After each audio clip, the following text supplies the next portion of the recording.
Hi, today I'm going to show you how we want to derive Snell's law for refraction of wave. So firstly, you have to know what is refraction of wave, right?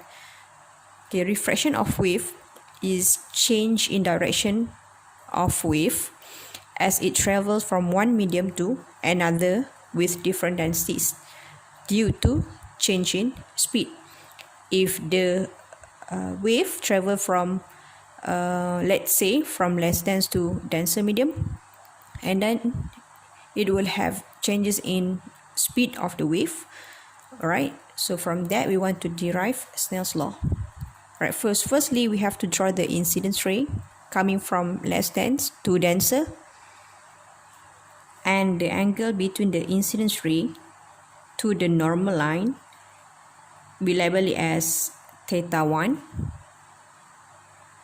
Okay, this is the direction of propagation of wave. All right, so we know that wave represented by wavefronts. So let's draw the wavefront for this wave. Okay, so wavefront is perpendicular to the direction of propagation. Okay, these are the wavefront for this incidence ray. So wavefront, we know that it is 90 degree to the direction of propagation. So this is the wavefront before it changes its speed. Okay, and then this is another wavefront. All right, so then let's draw the refracted ray after the light travel from less dense to denser. Then what happened to the speed of the ray or wave? All right, so it will slower or decreases. So what happened to the refracted ray? It will move towards the normal. Let's draw the refracted ray. So this is our refracted ray or wave, right? And then let's label this angle, the angle between the refracted ray and the normal line is theta 2, which is known as refracted angle. Okay, this is incidence angle.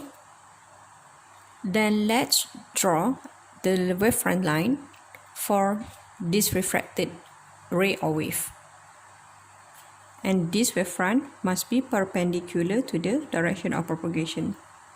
So this line must be parallel to this line because these are the wavefronts for refracted ray, right? So this is also 90 degree. This is also 90 degree.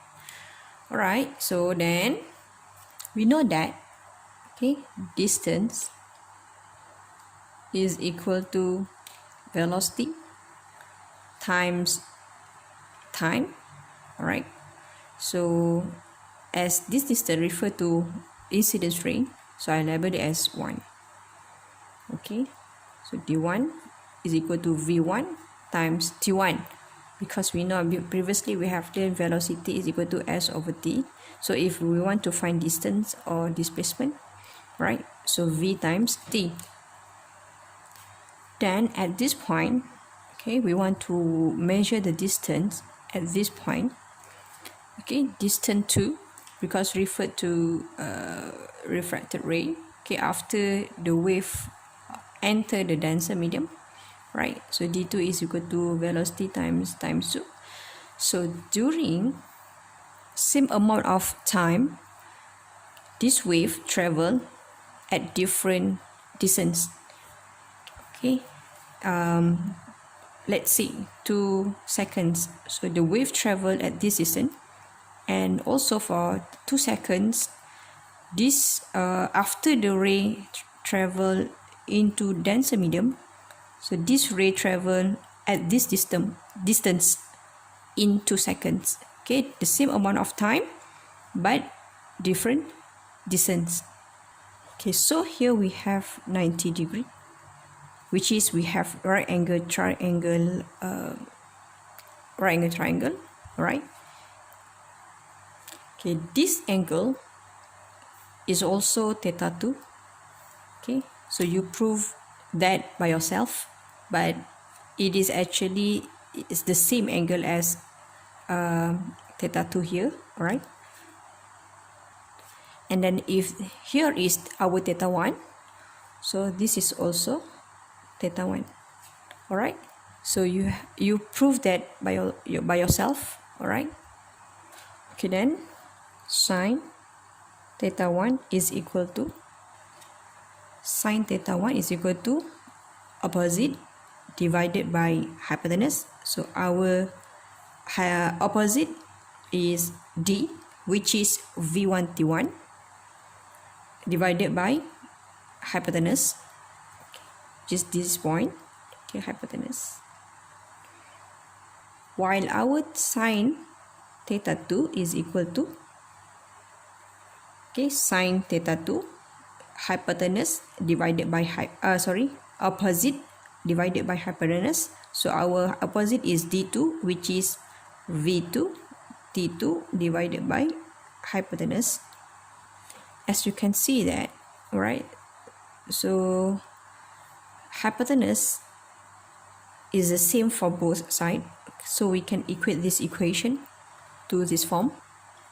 Okay, as I mentioned to you, okay, this distance is the same amount of time, okay, so means that the time T1 and T2 is the same, so we can cancel.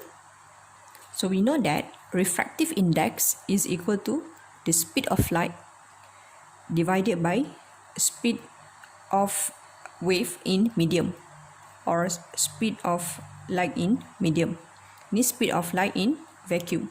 Alright, so this is our equation. So rearrange the formula. We want to find V, speed of wave in medium is equal to speed of light in vacuum divided by refractive index, and then we substitute this equation into this formula. Right, then we can cancel this C, then we will get, and now we get our Snell's law. So this is Snell's law, okay, whereas N1 is the refractive index of medium 1, N2 is the refractive index of medium 2, theta 1 is angle of incidence in medium 1, and theta 2 is angle of refraction in medium 2. That's all. Thank you.